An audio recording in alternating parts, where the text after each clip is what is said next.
Sorry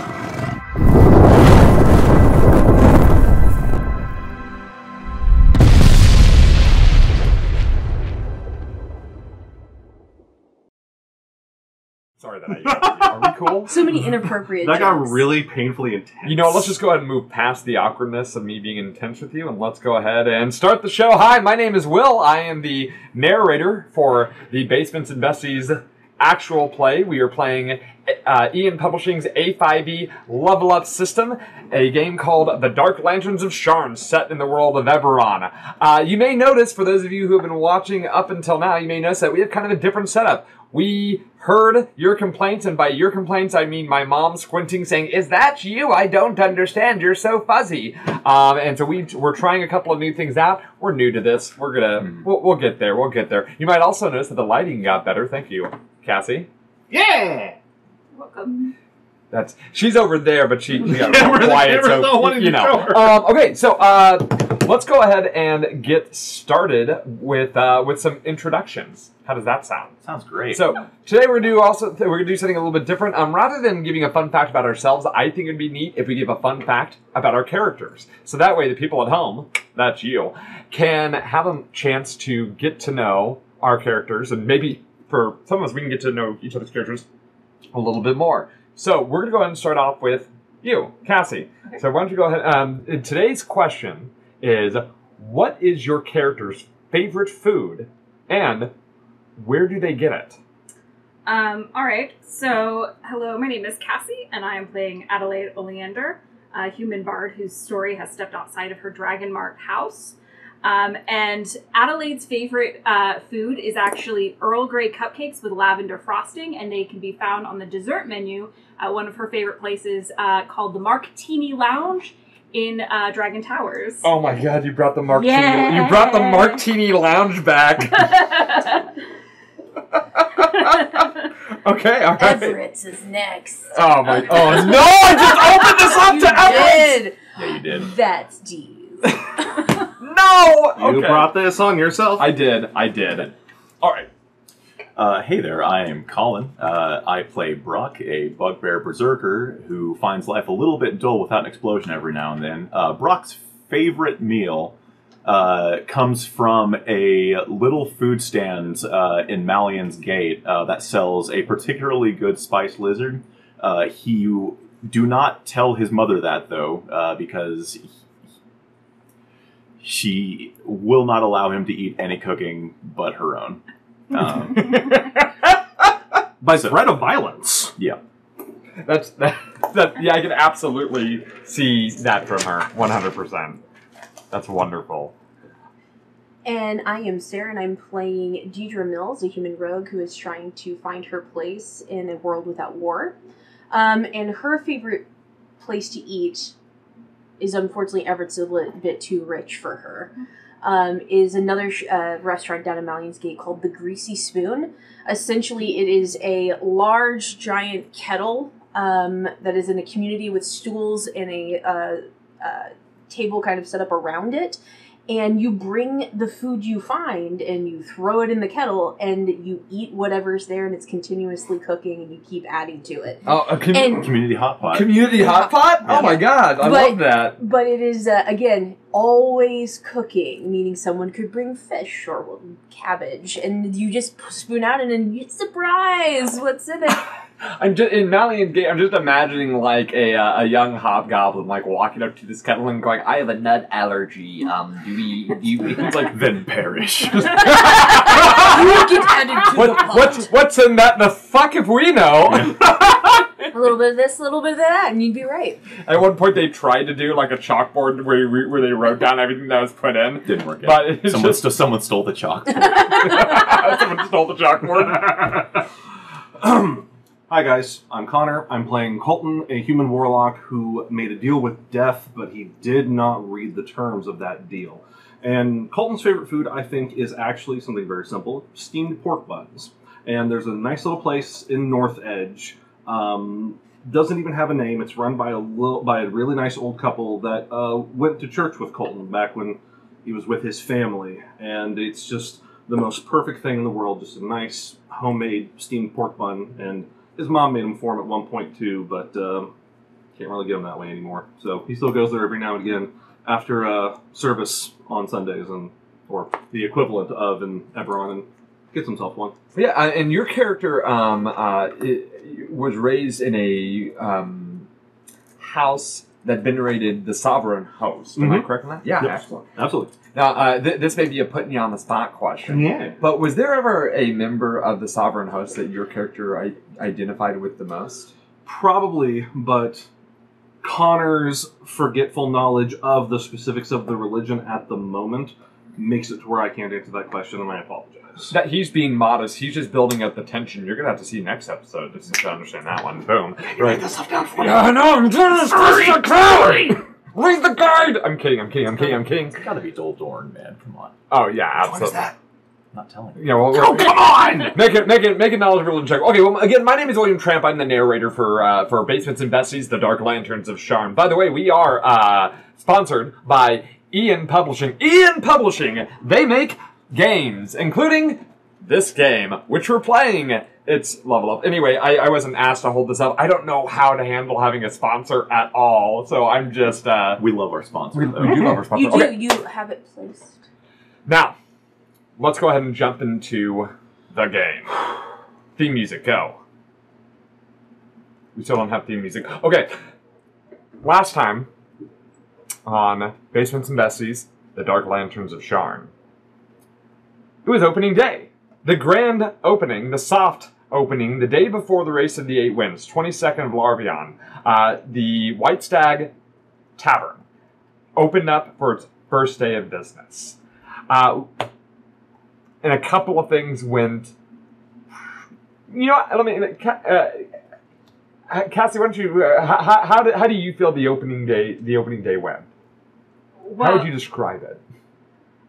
The opening day, we ended up having, it started seemingly well, but then we were sabotaged by a couple of halflings, one of which was hired as one of our waitstaff, Reba, but her and her cohort abducted, sort of assaulted our cook and tried to feed our patrons rat stew, making people sick.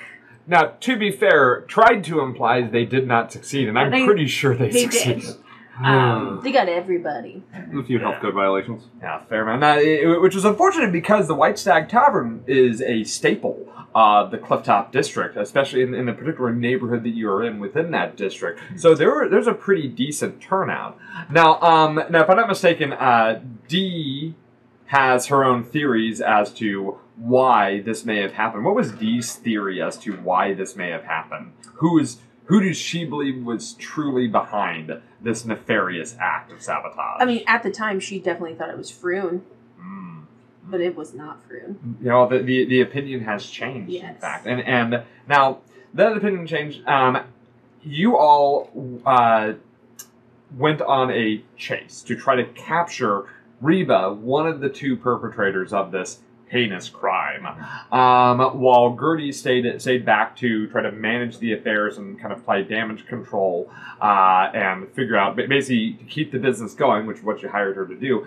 You all chased Reba throughout the streets of Sharn, and eventually were able to catch her, and you found out some pretty interesting information.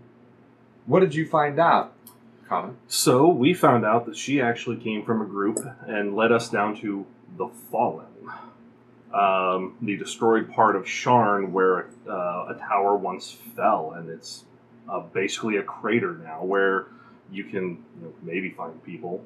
And see, we were told a person named the Beta had been the one to send them, but not much information was given after that. Yep. So in the Fallen District, which after the Crystal Tower, the Glass Tower fell on Sharn after a attack by unknown forces during the last war, the Crystal Tower fell into Lower Dura, destroying the district that was in the Lower Dura portion underneath, creating Fallen, which is a it's sort of described as one of the dungeons of Sharn. It is this horrific mess, like apocalyptic ruin, where the sun doesn't shine already down there because of the fact that it's at the very base of the towers, but the building's been destroyed. The people who live there are the definition of destitute and desperate. It makes Malian's Gate look like an upper district.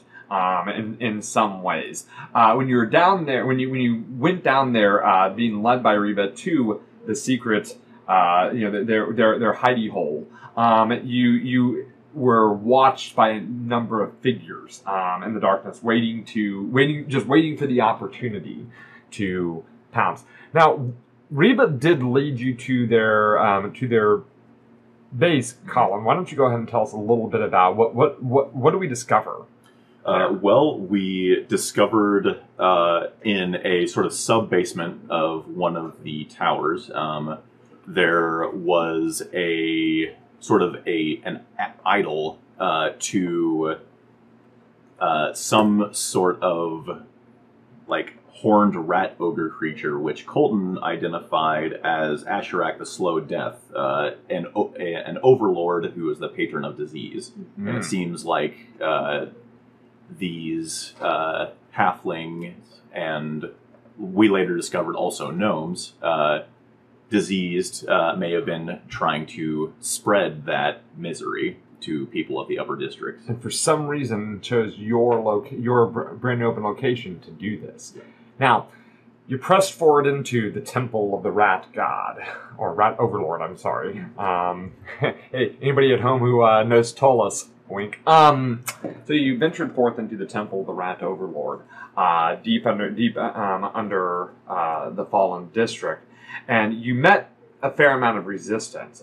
A group of near feral halflings and gnomes, covered in filth, armed with rusted, jagged weaponry, basically swarmed you along with their their giant rat pets.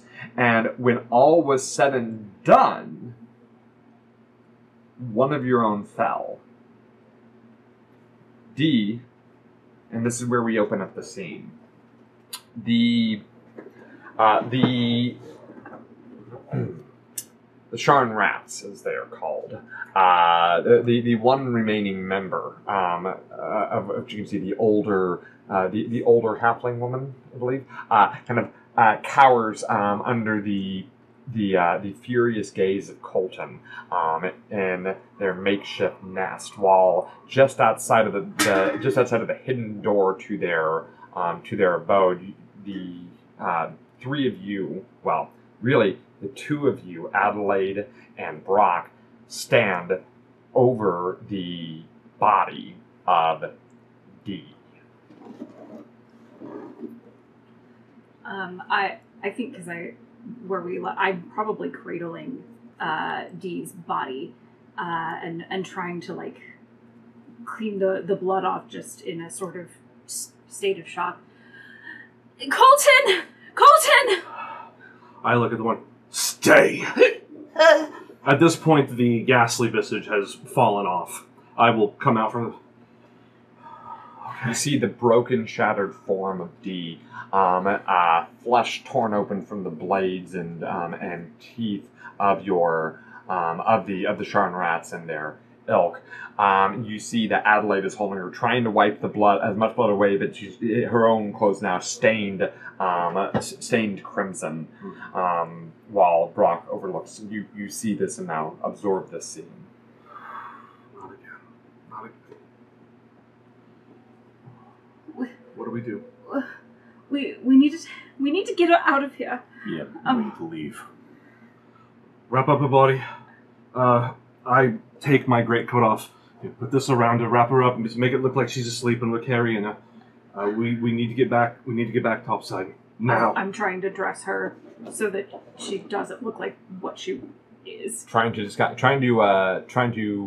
cover up the evidence of your misfortune.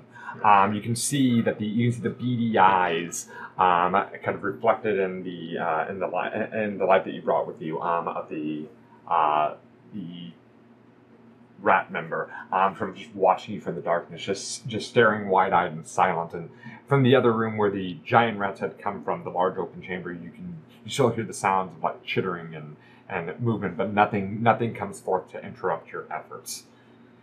Adelaide, you're able to get Dee's body wrapped up.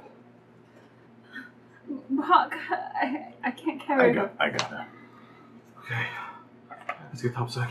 I need the two of you real quick to give me a perception check, please. Is this an audible thing? Or This is not an audible thing. It is a visual thing. Gotcha. Forgot my number. Woof. 12. Okay. 5. 5. Wonderful. Okay. You pick up the body with your prodigious strength. She's lighter than you had expected. Yeah. And then you move back to the stairs to leave. Yeah. I'd say, yeah, we start just gone, back the way we came. You make your way back up to the basement temple, where you had moved the statue, the giant statue of the great horned rat, to reveal the entrance deep below. Closing the way behind you, you then make your way back towards the stairs and halt for a moment, realizing that the moment you leave, you're back out there in the wilds of Fallen. Okay. For the moment, you feel and see no eyes upon you. If we just go. We just go. I mean, yeah. Will, I mean, I know down here in the Fallen it's a destroyed maze. About roughly how far, if I have any idea, from the Blackstone Church are we? From the Blackstone Church? Or the Church of Black Onyx? No, it's a Blackstone Church. No. Yeah, you had just recently got there. Probably not too far. Though it's all through the dark ruins, so Right. it's any travel in Fallen is going to be dangerous, especially when you're burdened with bodies. But Blackstone Church shouldn't be too far away. You think you could get there in a few minutes if you remember the way correctly. I know a little safe haven down here. A woman I met runs a church. It's safe. We might be able to. Yeah, that'll have to do for now. Compose Anyway, it's ourselves. better than here. You dropped your accent. I know. It's a stupid accent anyway. I don't have. No, it's fine. I like it. Let's go. Follow me. All right, and I will try to lead them back to the Blackstone Church as quickly as I can. Okay, I want you to go ahead and give me a survival check. You're trying to make your way back through this in the dark, and I assume how are you leading them? Like, what is your tactic here to get to this dangerous area? Basically, it would probably revert back to military tactics. Move as a group, stop, watch for danger. If there's any sign of danger, we hold, wait for it to pass, keep moving. Trying to avoid danger as much as possible. Okay, excellent. Give me that survival check. Let's see if you're able to do this. 19. Okay, yeah. When you make your way out into the dusty, rank air of the Fallen District, you once again feel the eyes of unseen presences watching you. Every so often, you catch a glimpse with your dark vision, or maybe at the very tail end of your light. Of a figure slinking back behind the corner, but with the way that you carry yourselves and avoiding any major thoroughfares, if there could be really any, you do not meet any resistance. It does not take long until you find yourselves approaching the Blackstone Church. The Blackstone Church is at one point must have been a fairly grand temple dedicated to the Church of the Silver Flame. You can see there's some light coming from within. You can tell that the stonework itself is quite dark, possibly where the name came from. Certain portions of the temple you see have been ruined in the calamity that was the fall of the glass tower, but you do see lights within, which is quite possibly the only light that you have seen really since you've been down here besides your own. As you approach the church, you find the doors. The doors are locked tight, and you bang against the doors. Bang against the doors with your fist, and soon a familiar woman answers, and you find yourself. Sorry, bear with me here. I completely. You find yourself facing a weary-looking, red-headed half-elf woman in simple, threadbare robes depicting the silver flame. And she has a cup. She has what appears to be like a mug in her hand. You see some steam kind of crack open the door, and you recognize Phala of the Blackstone Church, who sort of squints and her eyes wide, and she goes, "Colton." Miss Thaler, I apologize. I know the lateness of the hour. May we come in for just a moment? We're in a spot of trouble. She looks past you and sees that you are carrying this bundle, and she looks at all of you, and she looks over in her and she quickly opens the door and ushers you inside. And closes the door behind you. You find yourself in a again, what must have been once a grand but smaller temple. You can see rows of where the pews and the stage must have been. The pews have been moved away, and you can see that. And looks like imagine like a old church that's like it's been reformed into a community center, outreach center of sorts. You see tables with tables have been laid out, chairs. You can see. I can imagine the old metal coffee maker, right? But it's unplugged. It's Oh yeah, church coffee. Yeah. You can see broken stained glass windows, depicting visions of a angelic-looking woman with a multicolored winged snake, kind of encircling her as she is battling a what appears to be some sort of like great darkness, kind of emerging from a volcano. Yeah, it's like that's the big stained glass piece, right? But you can see that it's been shattered in many places. Overall, the place is empty besides yourselves. The light that you see within comes from a small like a fire pit that's been like a fire pit that's been added in. That you see there's a couple of chairs sitting around it, all empty, and you can see there's a kettle sitting over it. And she goes, "Please come." And she'll head to the table real quick and kind of grab sacks of grab like boxes and kind of move them off so you can lay them down here. What happened? Well, first, you must have all gone through a very harrowing ordeal. Would you like a cup of tea? I'm fine, thank you. I'm going to continue. Basically, I'm like kind of cradling her head. Yeah, sure. Yeah. I'm all right. She will go over and she grabs goes over to a cabinet, pulls out a mug, pours it. The smell of peppermint fills the air, and she'll walk over and she'll hand it to you. She goes, "I don't have any sugar, unfortunately, but it's warm and I find it soothing." What happened? We were sort of...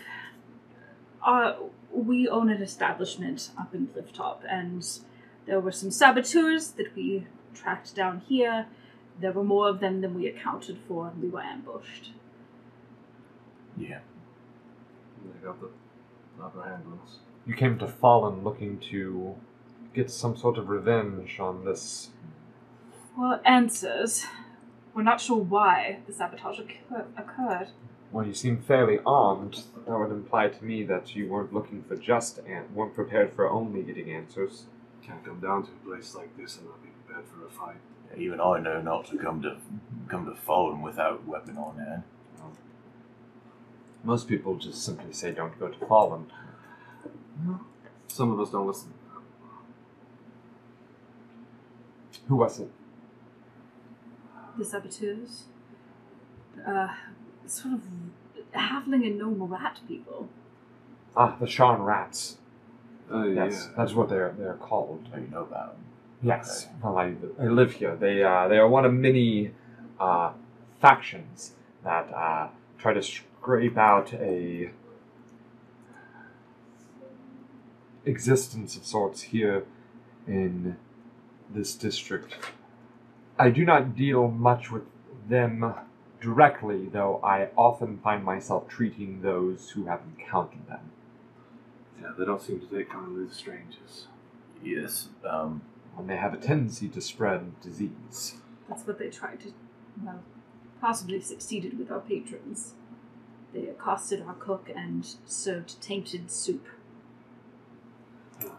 I see. Well, there are a number of remedies that should be able to assist with those who may need it. I can get you a list of supplies that you might use to treat those who may have been infected, although, being that you said it from an upper district? Clifftop. The resources that the Jurasco enclave there would have should be more than sufficient. Oh, I don't mean to sound disrespectful or nothing, but is it? This is all interesting, but is there anything you can do for our friend? I thought the Silver Flame was supposed to heal people. Silver Flame is not a...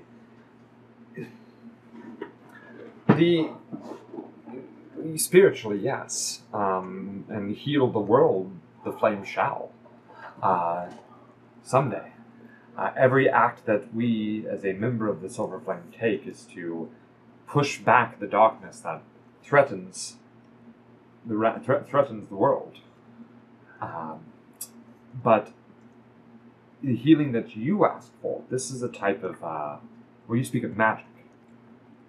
Yeah. Magic. There are many followers of the Silver Flame, many devotees to the ideals of promoting good, promoting an anti-evil stance, I suppose. Which just sounds like another way to say good.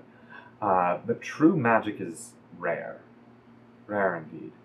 I myself am blessed with a little bit of the power of the flame, but not any that can bring back the dead. Now, that stated, I don't know if your friend here was a follower of the flame, but it is entirely possible she may not wish to be brought back. You see, we believe that when we die, those of us who have lived a life of good, those of us who have lived a life dedicated to thwarting that which would destroy humanity, when our souls pass on, rather than go to Dolor, our souls become one with the flame, and we add our strength to the strength of, all living beings. well, she never much struck me as much of a practicing faith person in general. So. Yeah, that sounds really noble, but that wasn't D, I don't think. Mr. Temples are not going to be our option No. for DD. For the most part, Money is. most temples of Eberron, including, I have a very small operation here to help those who are not being helped, but there are other churches, more grand temples in the upper districts that have more grand aspirations than I myself do. It is possible they may have that power, but your friend here is correct. If you're looking for someone who may not place your faith in any of the higher powers, you will be looking at Jurasco, the dragon-marked house of healing. Oh, and the bill that comes with. We need to get Dee Dee home. Yes. Miss Taylor, do you know of a safe way back out of Fallen? Specifically. I am asked that question daily. I can tell you that at night, no. That's fair. It is better to wait until the morning. It is not that the sun's rays push anything back. It is nearly always night down here. But I find that the more nocturnal denizens of the area seem to follow the same patterns that the moons and the suns and the stars do. What do you think? You are welcome to stay here for the night if you wish. Would I know if there is a way for me to, because they typically don't come down to Fallen to try and hail a sky coach. You would need to get out of this district, probably probably find your way to a middle district where then you could. Okay, so we would need to get all the way up to the middle. Mm-hmm. We're hoofing it no matter what from here.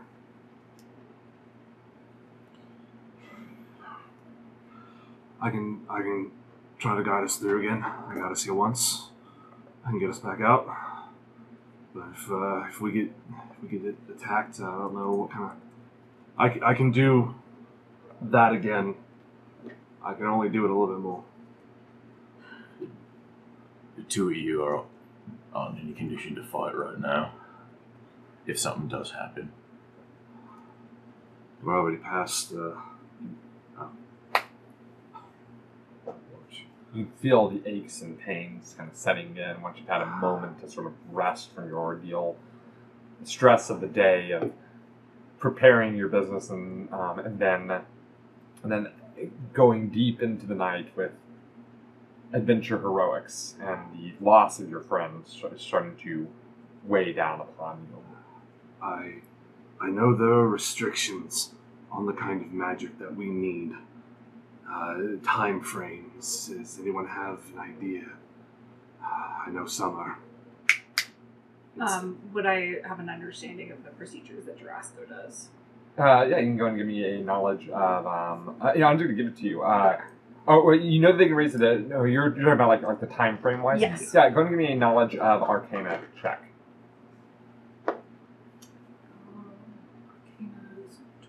13. You're not quite sure on the amount of time, but it's but days at least. Like you know that you have some time. It does not need to be tonight. A number of days. We probably ought to at least bind ourselves up before we go back out there. Whispering is it? Sorry, right. We ought to at least bind ourselves back up, take our night to rest before we go back out there. Yeah. You're welcome to stay here. I can keep the fire going, and I can provide you some blankets and pillows. It's nothing particularly special, but most people know to leave the church alone. Oh. Wow. We appreciate it. Thank you, Mr. Dale. I'll take first watch. Right. I'm sure Gilda will be worried sick about us, but I think she's worked with adventurers enough. I honestly don't think she probably is. she probably has her hands full right now. The poor woman. I'm sort of like up on the table, and I don't move my position of cradling Dee Dee. Sure. Go ahead and give me a perception check.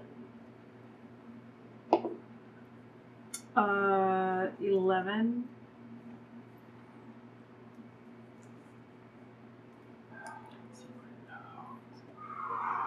So, okay, Phala will go and gather blankets for you, pillows, and like some like sleeping mats, like standard adventure equipment.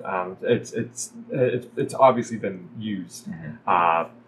She'll lay them out near the fire pit and kind of toss on a few more pieces of coal onto there. She does mention to you that she does have her own sleeping quarters just through that door if you find me. Do you wish for me to give any rights over her body? No. Not just yet. This is temporary. I appreciate it. But this is temporary. Sure. One way or another. Right. All right. Well, try to get some sleep tonight. Here. Yeah. She'll leave you. Is there anything in particular that you wish to do before taking your rest? Anything of any significance? before I go to sleep, since this is only the second time I've been here, looking at the walls, the patchwork of stone, how it's put together, maybe how it could be fixed. Yeah, so it's the building itself, it's very old. Mhm. It is definitely of a Thranish style. Mhm. Very kind of a, I guess it would be, the equivalent would be like, kind of, like, I'm not particularly good with architecture, but I like to, I always imagine their churches being very kind of like, in my head canon, it's like Catholic inspired. Vaulted ceilings, wide open spaces. Absolutely, yeah. It would not be easy work to rebuild this, and certainly of such an old style, but it was also built to last, which is why probably it didn't completely cave in. You do note that there's actually there's a broken portion of the roof where you can see there's like a giant just like chunk of stone where like a portion of a tower must be like basically leaning against it somewhere where you weren't able to see from the front. But the structure has been holding strong. The black stone itself is the black stone itself is it's not painted, it's true stone. You're not quite sure what it may be, but definitely nothing that comes from any foundries or any of the foundries around here. So it must be imported. So it's at one point this place must have been quite grand back when Sharn was a much smaller city. You'll remember that Sharn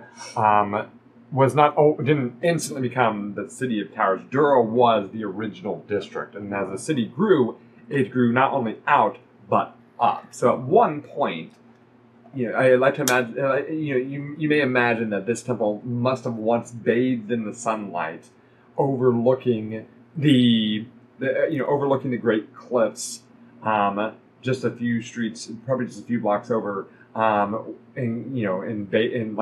air must have been filled with the salty taste of the Dagger River, which feeds out into the ocean just up here. At one point, this place must have been very beautiful.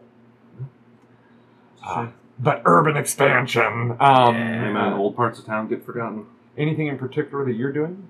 If there is a moment when Adelaide has stepped away from Dee's body on the table, I think he'll sort of wander over and kind of lean back against it and kind of talk over his shoulder to Dee's body and say, "Hey, I know you weren't really in this line of work by choice, but I lost too many friends already. And anyway, you're my responsibility, so you're not getting off that easy. I'll see you soon." And then he will wander over and take up his position by the door, sort of guarding it. Give me a perception check, why don't you? Okay.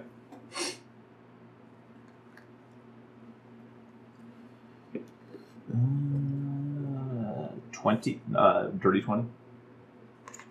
Oh, wow. Okay. You find,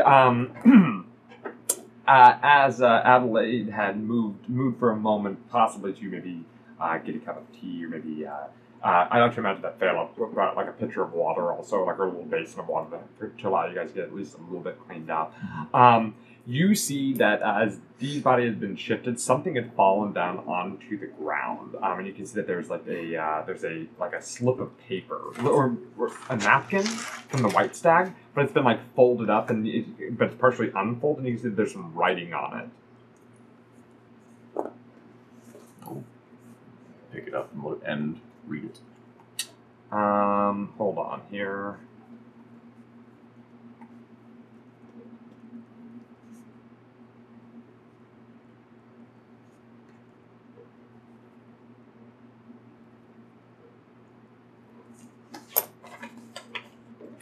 There you go.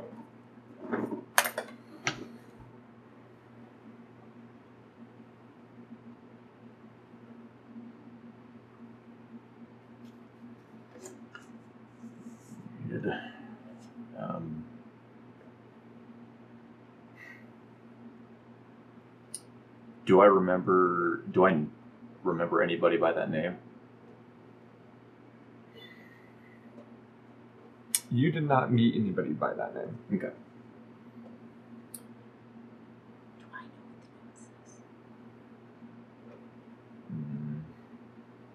I think I'll hang on to it for now.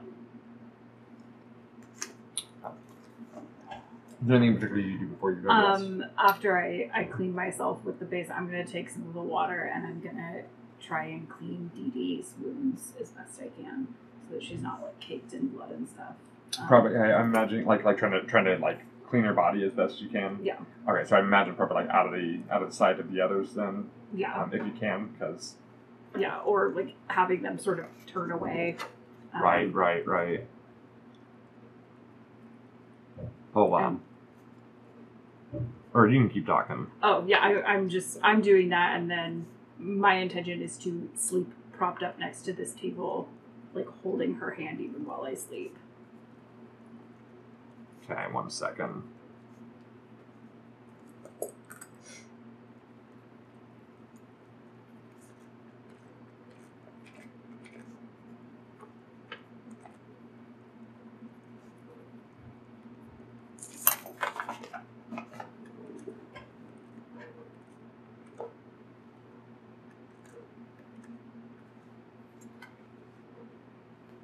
What about here?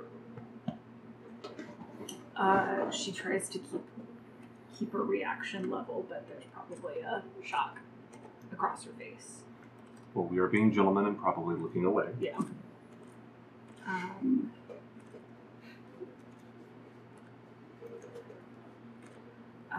She'll after she cleans her, redress her, and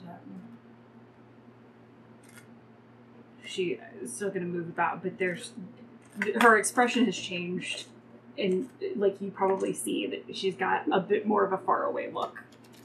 She seems even more rattled now.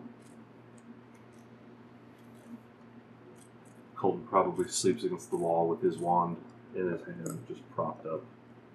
Going from like a ready position to just falling asleep with his head against his hand. Sure. The night goes by without incident.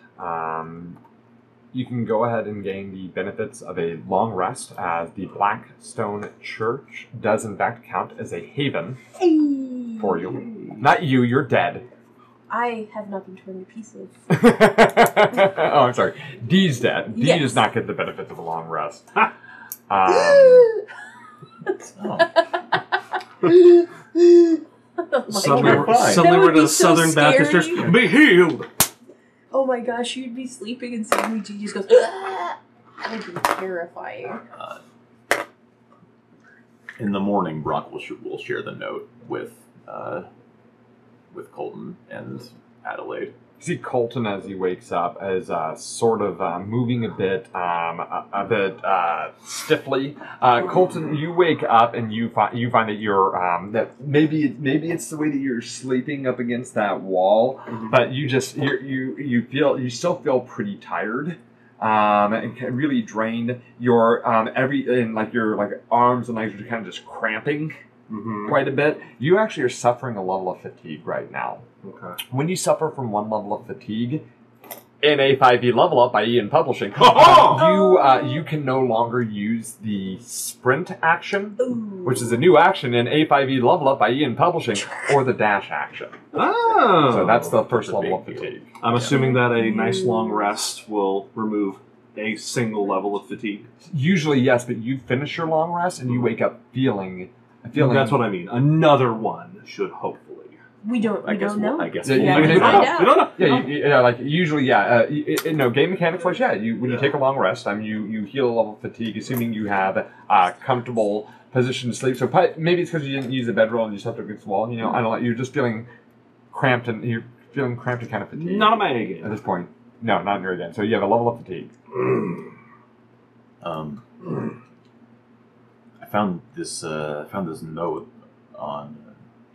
Sorry, first of all, is the priestess still? Is she in the room right now? Or is You tell me. No, I'll say no. Sure. He would not share this information while an outsider was Sounds good. there. She gives you your privacy. Thanks. I found this note on D last night. I figured I'd let you guys sleep before we talked about it, but We must speak, I know. I will wait for you outside the White Stag tomorrow. Darren. How's Darren? That doesn't read any names, I'm guessing. I don't believe you've met. I'm gonna have, though, with your closeness to D, I'm gonna go ahead and have you roll me a history check to remember yesterday. Well, that's garbage. That's 6. There's a lot of people Okay. that D interacts with on a day-to-day basis. You haven't met anybody named Darren. A lot happened yesterday. you think we're compromised? I'm not sure, but I found something on Dee Dee's person. She has a mark. Oh, okay. I mean, that's her It's- business. It's an aberrant mark. Oh, you mean a mark? Yes. Oh, But it's an aberrant. Would I know what that means? Go ahead and give me a knowledge of history check. With pleasure. 13. Okay. Yes. As a young boy, hearing tales by the fireside from your old mom and dad to you and the rest of your siblings, you were told tales of those who bore the mark of the aberrant.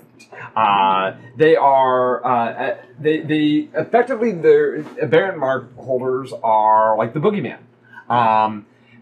You remember hearing stories of the Earth Shatterer and the Lady of Pain or the Plague Bringer, mythic figures from Sharn's deep history that spoke of a time when a great army of people who bore these marks, which are sort of like the dark reflection of dragon marks. That's where they're told. Whereas dragon marks, you have been raised that dragon marks create, aberrant marks destroy. They are the dark mirror, the antithesis of everything the dragon marks represent. And the figures who bore them, all the tales typically end with terror, like children being abducted and taken away for nefarious purposes. Destruction. How the city of Sharn was at one point completely leveled by this army by this army of aberrant mark wearers, who burned the original city, the original settlement of Sharn to the ground in spite to ensure that the city itself would not be placed back into the hands of the dragon marks, those who create Yeah. You've only heard tales. You've never seen one before. I'm not sure if any of our higher ups know. My guess would probably there's no be way no. they don't, right? If she's kept it hidden, I'm not sure if they know or not. And would I have any understanding if we try and take her to House Durasco to be resurrected, if they found out that she had an aberrant mark, would they say no? Well, what was your reaction? Shock. I'm assuming they probably wouldn't. I didn't know if that's off base. It's there are many ways in an aberrant mark. You're a bit more in the know with dragon mark houses. There are many theories as to where to the origin of aberrant marks. Now, dragon marks we know that they are gifted to certain bloodlines and only appear on members of those bloodlines. And typically it's racially divided, or I'm sorry, ancestry divided. Only humans bear the mark of the Sentinel. House Diniath wears. Only humans bear the mark of Passage that House Ryan wears. Only halflings could bear the mark of Healing, or hospitality. Bear marks can show up anywhere. One of the reigning theories, and there's some proof to this, is that when someone who carries the lineage of one dragon mark bears a child with someone who bears the lineage of another type of dragon mark, that there's a high likelihood of aberrant dragon marks. And one of the things that House Badalis does, the House of Animal Husbandry, but also genetics, the dragon mark house for genetics, they keep detailed family records and ensure that this does not happen. It's not only considered taboo; it's basically illegal for two members of dragon mark houses to do this. So now this is the prevailing theory. Overall, what you know is they are to be avoided at all costs, to be avoided at all costs. And this is something. This would be a scandal were it to be known that. It could lead to a scandal and such. It would be bad. It could be bad news. If we're to take her to House Jarasco, we would not want them by any means to know that she has this. One, it could mean that they don't resurrect her, but it would almost certainly mean that they would pass that information on for record keeping. And then suddenly, she's on a book somewhere. Yes. I mean, What are other options? I mean, we can still go to House Jarasco, but we would need to make sure they don't know about this. I mean, And I don't know a lot about resurrection rituals, but they don't like strip the bodies. Like they're not gonna like. No. All right, now we need to take her shirt off. No, Jarasco, they for a fee will first speak with the dead to ascertain that they're not raising someone who is dangerous. That's a problem. That might be a problem. And then they, for a larger fee, can raise the dead. But they do also keep records of everybody. But bribes are not out of the question. Of course they're not. It's a Sharn. So, again, it comes back to a lot of money that we don't have. Yes. We know someone who does. Possibly, yes. Yeah. Who's in our good graces, somewhat. I hope we're still in his good graces, considering what happened with the opening, not in White's Day. It was a hell of a party up to that point. He was having fun. I'm on the edge of my seat. Who are you guys talking about? No one in particular. Just Sorry, I was just passing through, says the guy. I think we need to go talk to Bunnell. See if he can help us. First, we need to get discreetly back to the White Stag, Yep. through the back door, up to her room. Yes. all right. I'll let Thea know that we're heading out. I'll kind of go gently knock on her chamber. She actually is opening the door right as you go to knock, and she goes, "Oh, my apologies." Miss Thaler. She's dressed in the same robes from before, but you can see that she's washed her face and done her in her hair. She looks relatively refreshed. Yes. I will be opening the church soon. We're going to be taking our leave. Thank you for giving us haven last night. A lot happened, and we needed a night to collect ourselves. And I am grateful that you would give us sanctuary. It's what any good person would do, Mr. Reeves. One more thing. People who come to Fallen looking for trouble often find it. And sometimes that trouble can lead to the death of good people. It is tragic to lose somebody that matters, but it is also foolhardy to forget. The worst lessons are learned with the worst consequences. Good luck. Thank you. And you. She will say her goodbyes to you all as well, and you all begin to leave the district. It's still dark outside. It's just the ever so slight extra light, like maybe ambient light, just kind of bouncing from tower to tower, and eventually kind of making their way down here. But very little. You still have to hold a light source to move through. Yeah. Does it feel like less eyes are on us? A little. A little bit. What is your tactic? Like, so how are you going to get back? So, kind of what I was thinking is, Brock would kind of like put basically one of Dee's arms over his shoulder and be kind of like carrying her along, like she's had a bad night of drinking, and he's supporting her as she walks, but really he's like But what do you do about bodily lifting her. What do you do about her clearly dead eyes? What? Fucking cloak. Yeah. Maybe you may have like a pair of dark glasses that you can maybe put on her. Yeah. Perhaps. Brock's got his goggles. Yeah, you know, Yeah. maybe like you put a beer in her hand. Well, like, you know, like I will say, sell it. I will say I also have a disguise kit, so in the church I could also try it if I need to use the disguise kit. They'll give her some color. Yeah, So Yeah, it's yeah, not like- yeah. Absolutely. We're gonna weekend at D's this. Weekend of Jesus. Yeah, that's where I was going with that. Yeah, Oh, I Weekend of know. Jesus. Well, we all made the weekend at Bernie's joke. Yeah. This is We Sarah, promise we will try to keep the comedy attached to your character's death to a minimum. Oh no, that's totally fine. Weekend at Deidre's still works at Weekend at Bernie's, so I'm also gonna like dishevel That her was not hair funny thing. in her face. That's super so that fucking funny. her Oh my hair is God. covering her face as well. Mhm. Like Kind her of get hair's- that ragged look like. Yeah. But so that it's also covering her face. Yeah. Good call. Okay.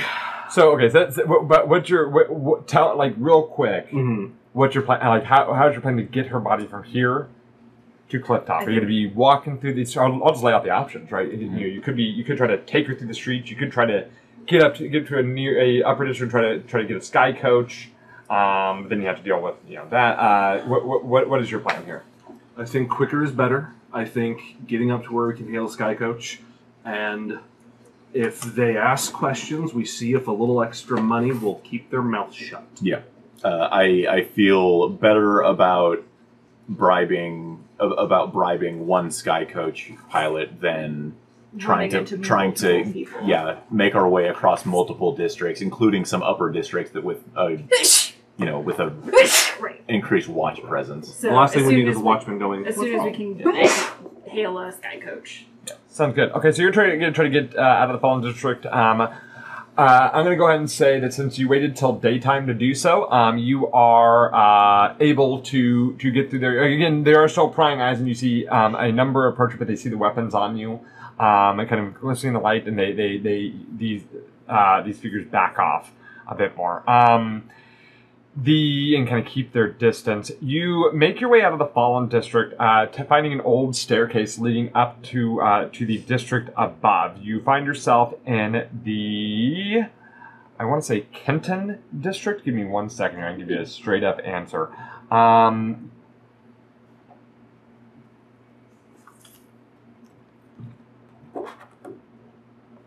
Do you mind if I take a look at that? That's the lower one. You're looking for the middle. Yeah, middle. Yeah, which would be, you find yourself in the, Kenton district, which actually, I believe that's, you find yourself in Middle Tavik's Landing, so I guess it's not a direct translation up and such. Don't worry about it.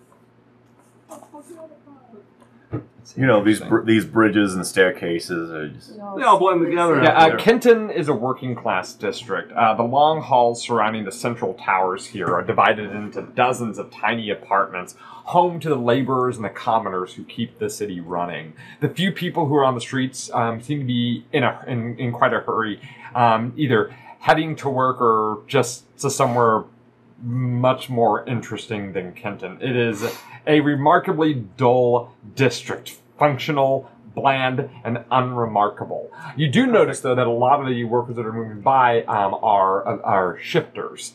You see people with cat-like, wolf-like, bear-like features making their ways around you and such, but generally, overall, not paying you much mind. But why don't you guys go ahead and give me we're going to call it well, you guys made a disguise, so go ahead and give me that disguise check. Let me see how much attention you draw. can I roll to see how well I'm doing? Sure, but it doesn't count. How good of a corpse are you being right now? I'm I'm gonna use. I'm a 16. Oh, you can use a coin. Oh, all right. This is gonna be a disguise check, and add your charisma to it. Oh. Oh, what'd you get? I should have said that. That's my fault. Sorry, Back, no. back. Because that was 7 plus 5. 7 plus 5 is 12. Mm-hmm. We'll stick with that because I could roll lower. 12. 12. Yeah.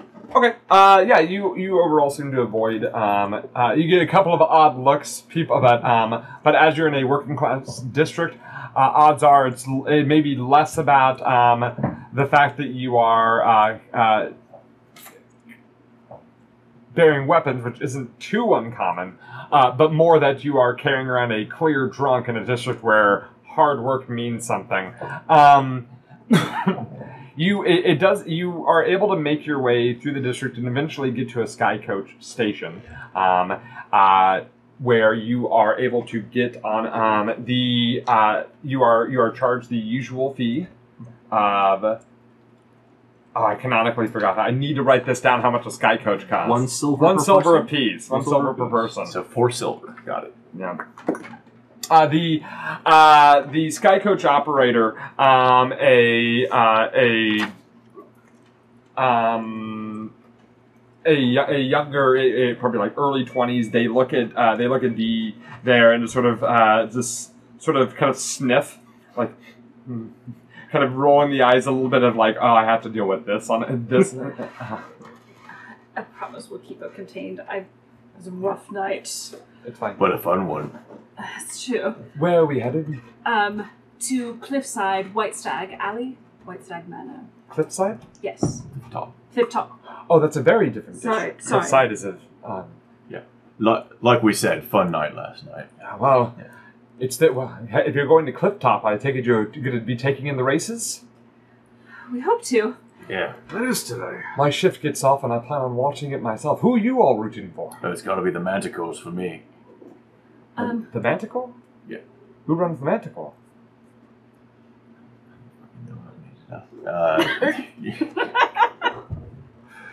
I didn't know someone. I didn't know one of the districts was sponsoring a Manticore. So you're from Dura. So Yeah. how about real quick? I was coming up with an off the cuff like racer name. I love it. So the Race of the Eight Winds. How the Race of the Eight Winds functions. Yeah. There are. It is a long-standing Dura tradition. Certain districts, not all of them, but certain districts sponsor a racer in the Race of the Eight Winds.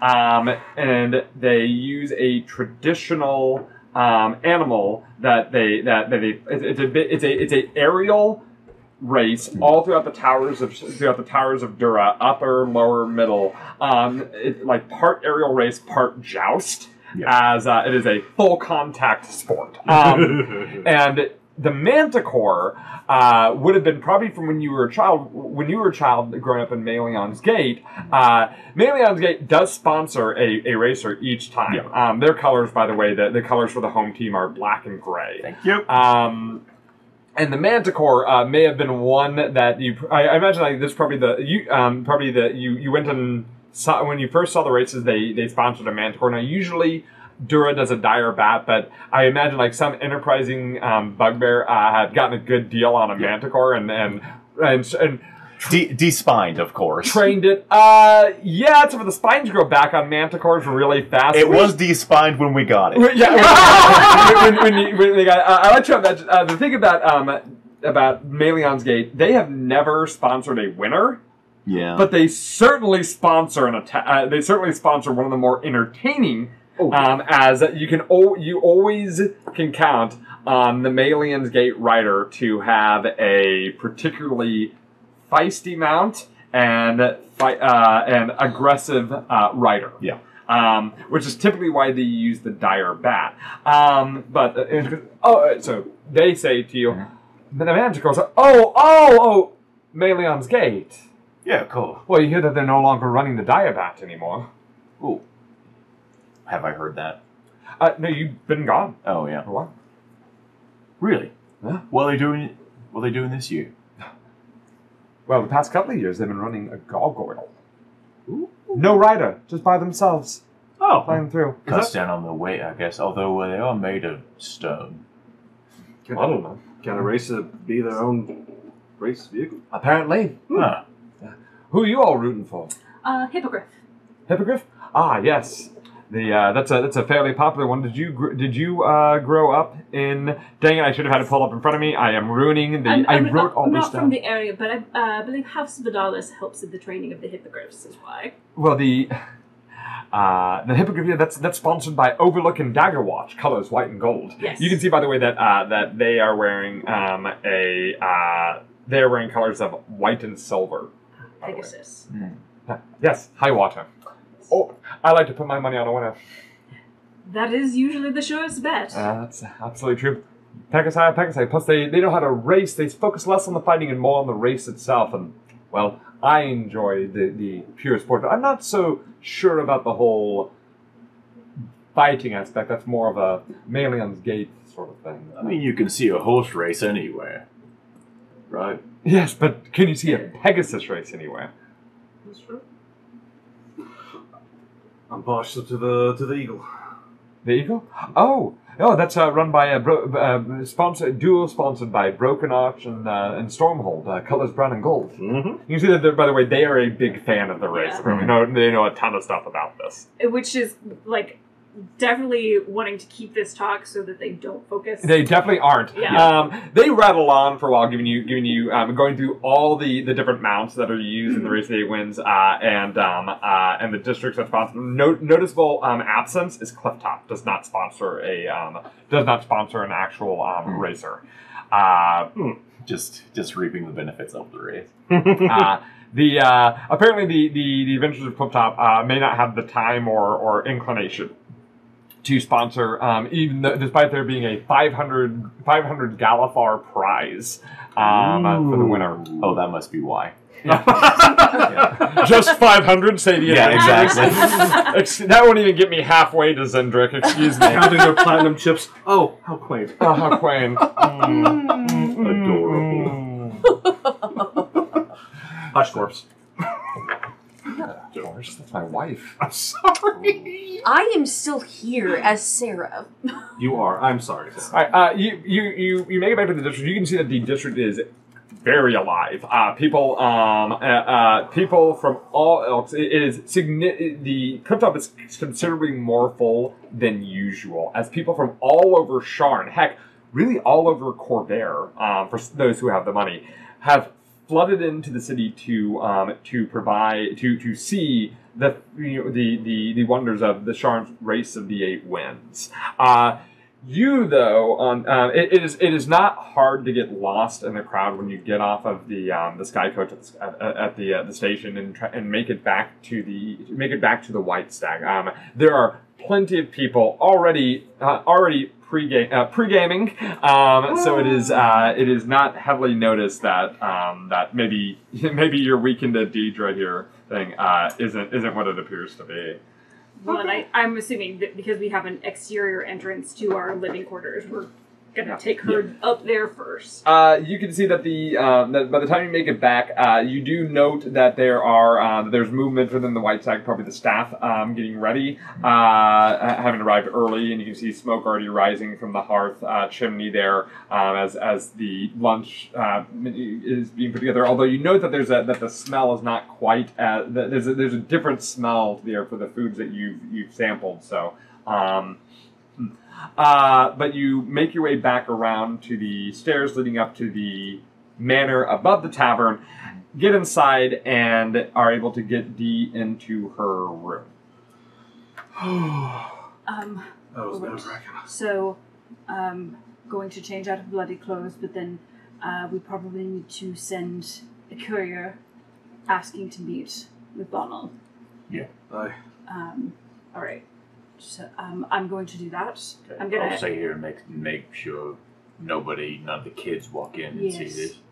I'm gonna run to my room. I'm gonna change into She's I'll change into my fancy costume. It's actually fancy clothes.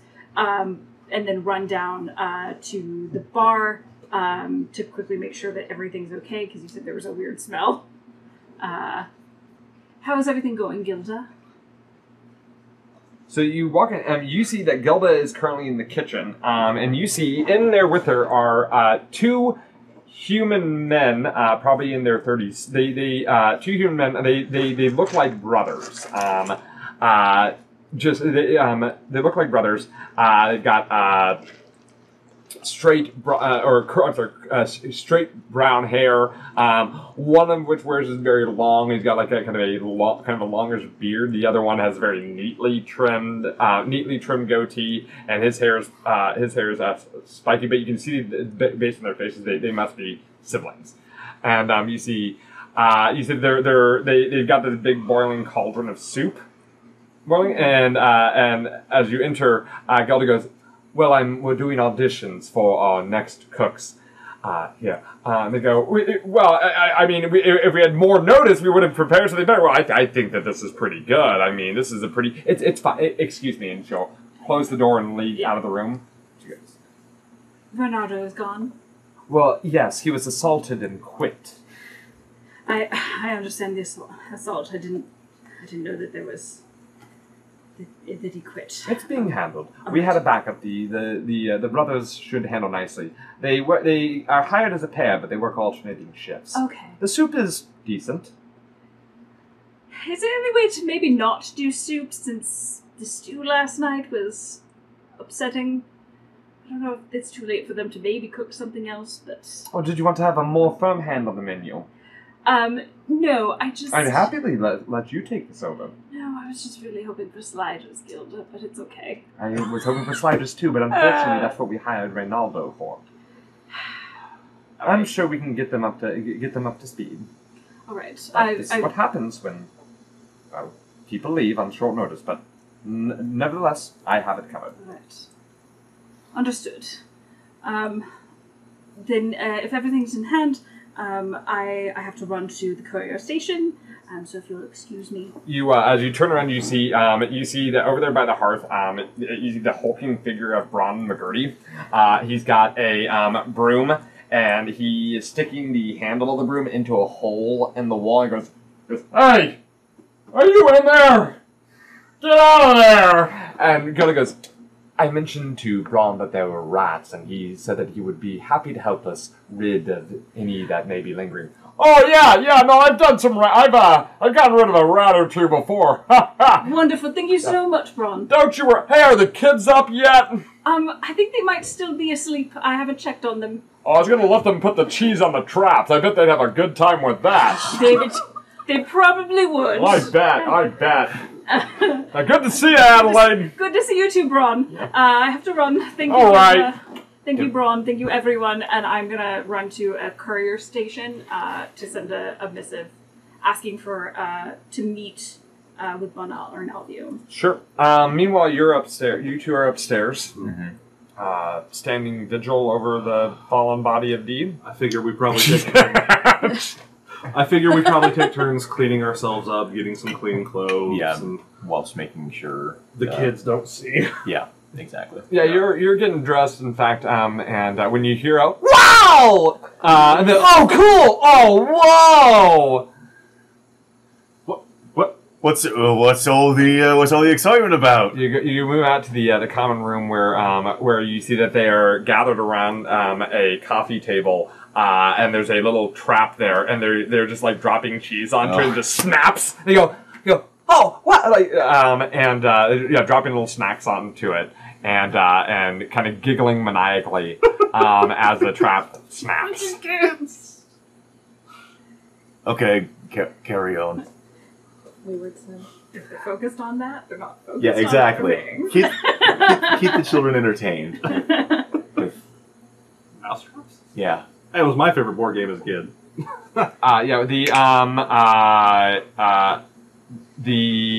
Sorry, hold on here. Kelsis goes, "Jeremy, you should put your finger in there. Let's see what happens." And Jeremy goes, and Sprat kind of slaps Kelsis and he goes, "Ow! Oh, well, at least I didn't."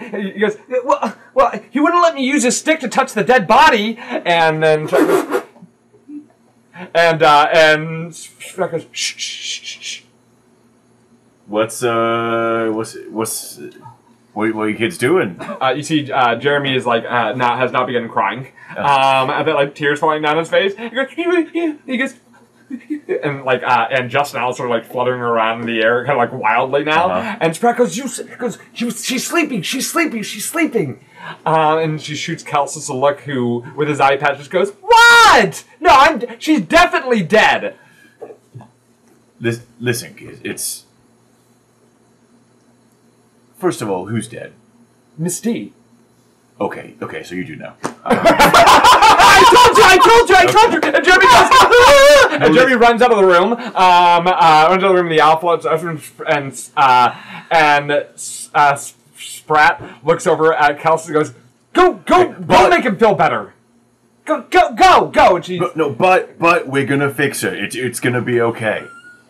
As Kelsis and Jeremy have run out of the room at this point, and Sprat turns around and goes, It's fine. You don't have to tell us tales, Mr. Brock. We understand death. We're orphans, you see. Good job, buddy. Okay, yeah, you're... Jeremy just takes it harder than most, because, well, he doesn't know where his parents are, you see. Yeah, that's rough. They're not quite you. I do mean it, though. We are gonna try to fix this. It's not impossible. Sure. She smiles. Sure. It's not. Walks out of the room. It's not! I imagine as you walk out of the room, I catch you. I walked away for 5 minutes just to find my boots. I'm sorry. I'm sorry! They're like rodents. They just get around. Don't want to talk about rodents right now. Yeah, bad analogy, I know. They took it surprisingly well. You head to the to the Orion station, or to send a message. Yes. I get a courier out. As you're on your way back, can let me know where to send the response back over to the White Stack. I'm sorry. You note that across the street, sort of kind of leaned up against the lamppost, you see a familiar face. A relatively handsome half-elf man with fairly nice clothing, not like upper, but nice clothing, emblazoned with the symbol of Hasmadani, with a trim goatee, kind of leaning up against a lamppost across the street from the White Stag. He is kind of thumbing through a 2 copper novel. All right, I will note that, but I'm not going to engage him. I'm going to go back upstairs to find Brock and Colton. I'm going to... Okay, so somehow the kids got into the room and saw the body. I stepped away for 5 minutes! But it seems like they're taking it really well. Like, shockingly. Do they know not to say anything to everybody else? I told them to keep it confidential. Whether or not they understand what the word means is questionable at best. Yeah. By the way, I think I might have an inkling of who Darren is. Yeah? Well, last night during the soft opening, there was a man who seemed to be flirting with Dee Dee, and Really? he's outside, sort of just like lurking around across the street, reading a novel. I think that's maybe our guy. Okay, so do you want me to go try to slip it into casual conversation that, this. What, that she's dead? That she's dead? No! Oh, okay. He's a McDonnie. Oh, yeah, no, we probably do. Ooh, especially given the... Ooh. Yes, no! I think trying okay. to keep our distance from him for now. Okay. So how... Message is on the way, though? Sent a message. Okay. It should come back to us here. about meeting. I asked him to, if he could come here. If not, then we would meet him. But time is of the essence. Okay. I guess at this point we wait. A response is sent to you within the hour, coming from, you see it's marked from the Moorgrave University where Bonell works. You see that the message reads that he is willing to meet with you during his lunch hour, or it would have to wait till later in the evening when he's in the middle of a fair amount of research. Lunch hour. Yeah. I will send the missive back that we will meet him at his lunch hour. Which no, because that's going to be very soon. Oh, okay. Yeah, it takes out it does take a while because go back and forth. It's like it's almost the lunch hour. Okay. Because of travel through the city, sent messages. Cool. So we'll head off that way. If it's possible, if there's a lock on Dee Dee's door, I am going to lock her door. Oh, there definitely is. Yeah. But which you know that you had set before you'd left, but it turns out those kids may know how to pick locks. We can. But they seem to be fairly busy at this point, helping Braun and helping Braun with rat catching. You don't as you leave, you do note that Braun the traps seem to remain empty, but Braun and the kids seem to be having a real good time. Seem to be having a real good time just working together. Yeah. So you all begin to head out to the make your way towards Moorgrave University. The Moorgrave University. Yep. The Moorgrave University is Sharn's most prestigious, if not Corvair's, though it's not Corvair's most prestigious university, it is Sharn's most prestigious university. The Moorgrave University is located in the Upper Memphis Plateau. In fact, pretty much the entirety of Upper Memphis is pretty much owned by the university, although there is technically a university district. Moorgrave University owns most of the buildings in the Upper Memphis Plateau, even ones not used for university purposes. The university itself fills the Dalamon Tower, which is crowned by the enormous dome that is Lareth Hall. Around this enormous dome at the top of this tower are 5 slender spires, each one representing and named after the 5 nations, and they house most of the Moorgrave's students. The university library is located just below Lareth Hall, and there are commons atop the British Spire, popular gathering spots for students and faculty alike. I don't know if any of you spent any time, have ever been to the Moorgrave. I'd say maybe you... like visiting, or maybe not. Okay, yes. Nobody. Have any of you been to the Moorgrave? I went to the 12. I know you did. I was asking if any of you in... only if it would have been part of his training for the Dark Lanterns. Probably the same. And they have their own private life. Okay, well, you're familiar. You at least know of. We know of it. So you probably had friends who, such. I don't know. Whatever. The point is, you were told to meet him in. Oh my goodness! What is it? I have the name. The quad. Did I delete the one thing? Oh, the Dzina Museum of Antiquities. Oh. The Dzina Museum of Antiquities is home to the finest collection of artifacts from Zendrick in Corvair. It is renowned throughout and it's something the city is very proud of. This museum fills many of the middle levels of the tower. Its collection would be even more impressive were it not for the rumored tendencies for the university to sell the most valuable artifacts rather than put them on display. As you are expected, the front desk staff member walks you through the museum where you see ancient giant and elven artifacts on display. And leads you to a back room, kind of almost like the size of a warehouse, where numerous artifacts are being cataloged and such. You see Bonell Nelview is sitting at a table, kind of poring over a number of books. He's got a plate here, a plate next to him, and he's chatting with a older, distinguished-looking gentleman in a bow tie with a corncob, or with a pipe. Who's kind of dressed in like a tweed suit, you know. Turn him going, Well, yeah, my young Nelview, I would say that it's quite interesting, the various types of stones and magic that you could find, but to try to find one, all of these, it's impossible. Because, well, my mother spoke of the stone of gold. Oh, I'm sorry. And he kind of puts the book away and goes, Professor McLana, you know my friends.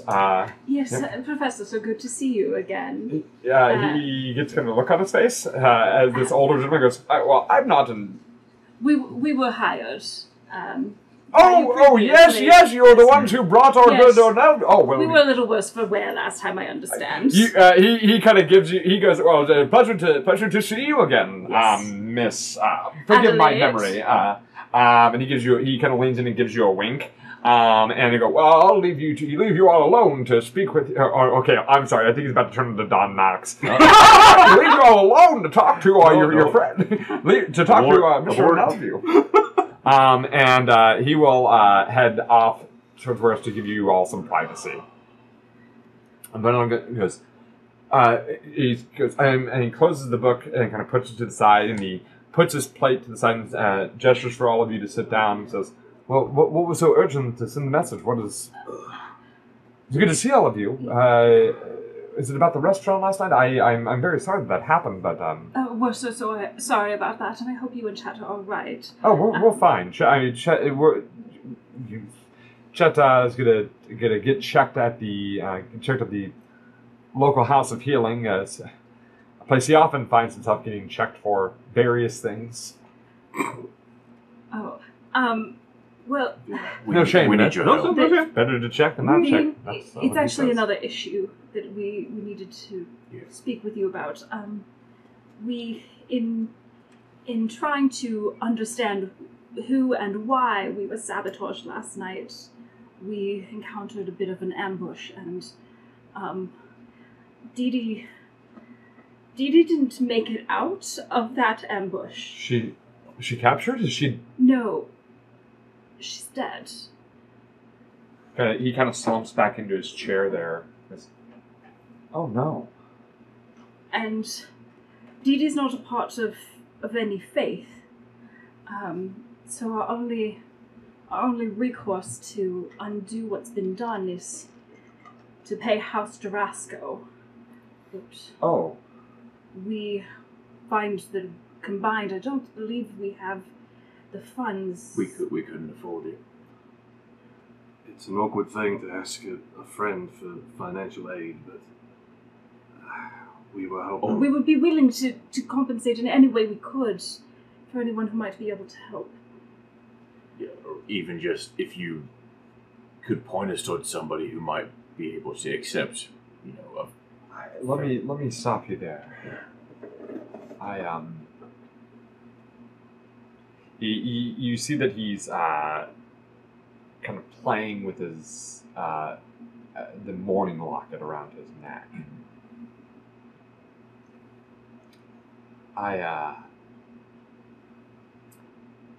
I'm not a man of means anymore. Ever since when my father, Lord O'Nelview,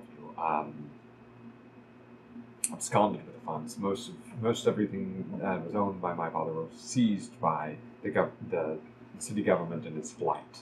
I have a few holdings that were left under my name, one of which was the White Stag, I've given to you, but due to the nature of my father's discretions, I not only found myself penniless, largely, but also without many allies of those who do. I have good friends, Lord Erwan's, who mainly lives off of his wife's money and gambles it away.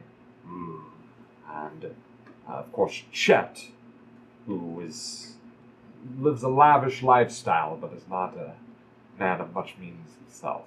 I find that my circle of friends in high places has somewhat dwindled, and frankly, if I had the ability to afford to bring somebody back, well, and he kind of looks down at his mourning locket given to him by his deceased mother, as well. We understand. I wish I could. I truly wish I could help. I'm so sorry to put you in that awkward position. We were sort of pulling at straws in desperation. I understand. Have have you considered selling the white stag? It wasn't something that we had discussed, but it's something we can talk about. You could also potentially. Well, you could try a Kundrock loan secured against the white stag, though those interest rates can get quite high. Yes. We may have an alternate avenue that we haven't tried, but I appreciate the help that you have given us in giving us the white stag and being a friend, quite honestly. And you see that his face is like really falling. I owe you my life, and I owe you my friend Chet's life, and I know that the white stag is but a paltry payment for what I feel that I owe you. And if I had that power, I know, we'll find another way. I assure you, we'll fix this. I'll fix this. But we would ask, could you keep quiet about this current situation for us? Of course. Thank you. Of course. I don't think we want to take up any more of your lunchtime. I know you're very busy with work. Yeah, that's good luck. Thank you. Please keep me apprised of what happens. Of course. And he sort of you kind of leave him leave him as he sort of stares at his plate with fiddling with the locket with a long stare. You find yourselves leaving the museum and walking through the university grounds, making your way back towards the exit of the Moorgrave. All right. So what's our next option? Well, Bonnell did give 2 options, but there's also a third. I could speak to my benefactor. I could ask for an audience with Francis's father. The head of the house of Denieth in Sharn. Do you feel comfortable doing that? If it's what it takes to get Dee Dee back, that's what it takes. There's another way. Maybe. I don't know. I say we try that first, but if that doesn't work, we could maybe see if the one I made a deal with would be willing to make another deal. I don't know how. I don't. A lot of this just happens. But I understand the terms a little bit clearer in my path, so hindsight's 20/20. Let's start there. I need to find a courier station. I'm gonna start. And we'll go ahead and end the session there for the night. Okay. Hey. All right. Hey. First of all, let's go ahead and just acknowledge that Sarah very patiently sat through all of that. I know it sucks to lose your character, but awesome. Thank you so much for that. We're working. We're trying to bring it back. Yeah. Being a good sport about that. At my table, we as a group, we're very, very big on, we want to make sure that the people who play this game get to play this game. And it's unfortunate that the circumstances have kind of put us into a position of a lot of trying to understand, the next steps moving forward. But hey, maybe next week we'll see a different circumstance. Right? Yeah. So, real quick before we end the night here, let's go ahead and kind of see how everyone's sitting. Connor, how's Colton feeling at this point? Not great. Not great. He feels a lot of guilt because it seems like death seems to follow him wherever he goes and those close to him. And he is starting to feel like this is just another casualty of the cost of being near him. And the thought of going to his patron terrifies him. The keeper, yeah.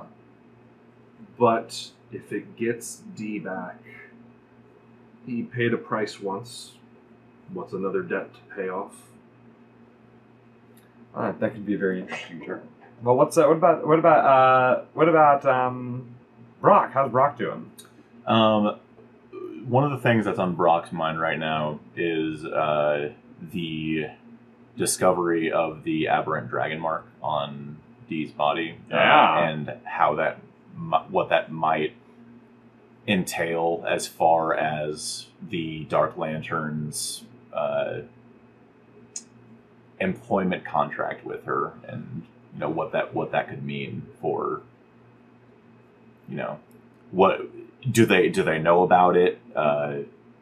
If they do, what's their angle here? He doesn't get paid to ask too many questions about it, but he can't really help it. And more than anything, he has lost a lot of friends and wants to get this one back. I gotcha. Yeah. All right, and how's Adelaide doing? I mean, Adelaide, carrying over from last session, I mean, there is that guilt and feeling like she needs to fix this, and her friendship, sort of her like sibling adoptedness of Deidre, feeling like she needs to fix this however she can. I think she is also, I mean, I assume Adelaide growing up in a very like absolutely a dragon mark house has probably been told that those like aberrant marks are bad, right? Mm-hmm. They are a bad thing. They are like, this is why we don't mix in a physical way with other. This is why we indulge in corporate sponsored eugenics. Oh, somebody said it. Yeah. So she's taken aback by that revelation, but she does still care about Deidre to the extent that she still wants to try and get her back, and she still wants to make sure that she's safe. So being careful about who knows that knowledge for right now. I think it's interesting. One of the things I'm looking forward to, and Sarah, I'm not going to ask how Dee's doing right now because, well, Dee's dead. Dee's dead.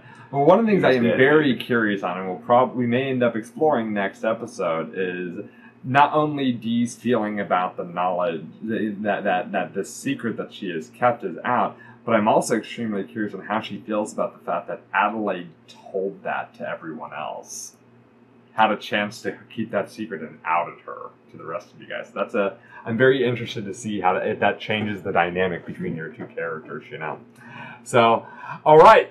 Well, that ends tonight's episode. It's a short one. We're going to start doing shorter episodes. We're going to start trying out some shorter episodes. So, anyway, check us out on Twitter.